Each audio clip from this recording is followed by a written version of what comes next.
नमस्कार, आप देख रहे हैं पंजाब केसरी राजस्थान और मैं हूं चंद्र प्रकाश।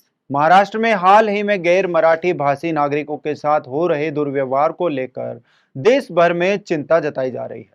अब राजस्थान के शिव से विधायक रविंद्र सिंह भाटी ने भी महाराष्ट्र के मुख्यमंत्री देवेंद्र फडणवीस को एक खुला पत्र लिखकर चेताया है और कहा है कि अगर इन घटनाओं पर समय रहते रोक नहीं लगी तो यह देश की अखंडता और सामाजिक समरसता पर गहरा असर डालेगा। आइए जानते हैं इस पत्र में आखिर क्या कुछ लिखा है। दरअसल शिव विधायक रविंद्र सिंह भाटी ने महाराष्ट्र के सीएम को पत्र लिखकर देश की अनेकता में एकता वाली भावना का जिक्र करते हुए कहा कि भारत जैसे लोकतंत्र की ताकत ही इसकी भाषाई और सांस्कृतिक विविधता है। लेकिन हाल ही में महाराष्ट्र में प्रवासी नागरिकों व केंद्र सरकार के कर्मचारियों के साथ सिर्फ इसलिए दुर्व्यवहार हुआ क्योंकि वे मराठी नहीं बोल पाए। पत्र में उन्होंने संविधान के अनुच्छेद 19(1)(d) और अनुच्छेद 15 का हवाला देते हुए कहा कि भारत का हर नागरिक देश में कहीं भी रहने और बोलने के लिए स्वतंत्र है।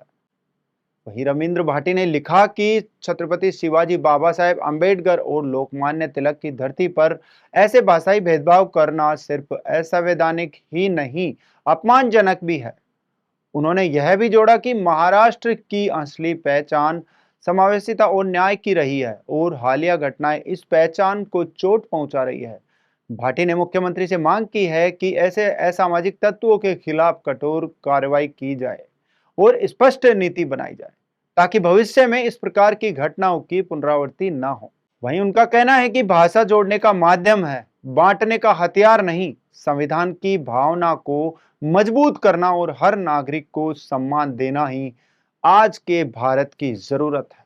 उन्होंने महाराष्ट्र के मुख्यमंत्री से निवेदन किया है कि इस गंभीर मुद्दे को तत्काल संज्ञान में लिया जाए, असामाजिक तत्वों के खिलाफ कठोर कार्रवाई और ऐसी घटनाओं को रोकने के लिए ठोस नीतियां बनाई जाए ताकि सभी नागरिक बिना भय के अपने अधिकारों का उपयोग कर सके।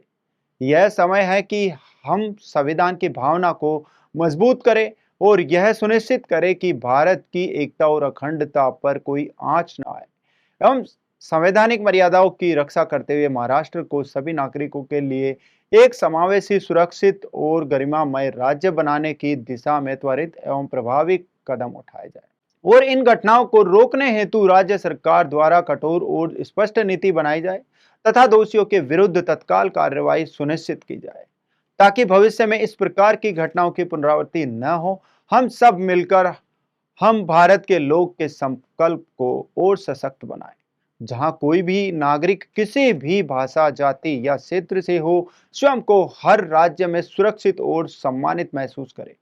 यही हमारे संविधान, हमारे शहीदों और हमारे राष्ट्र निर्माताओं के प्रति सच्ची श्रद्धांजलि होगी। तो क्या महाराष्ट्र सरकार ऐसे मामलों पर गंभीरता से कार्रवाई करेगी? क्या एक भारत श्रेष्ठ भारत की भावना को किसी एक राज्य में भाषा की सीमाओं में कैद किया जा सकता है? रविंद्र भाटी का ये पत्र न सिर्फ एक राजनीतिक संदेश है बल्कि एक संवैधानिक चेतावनी भी।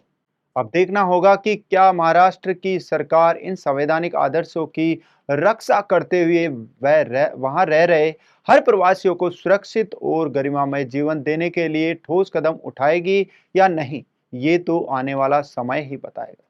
तो दोस्तों, इस खबर पर आपकी क्या राय है? कमेंट बॉक्स में जाकर बताएं। नमस्कार।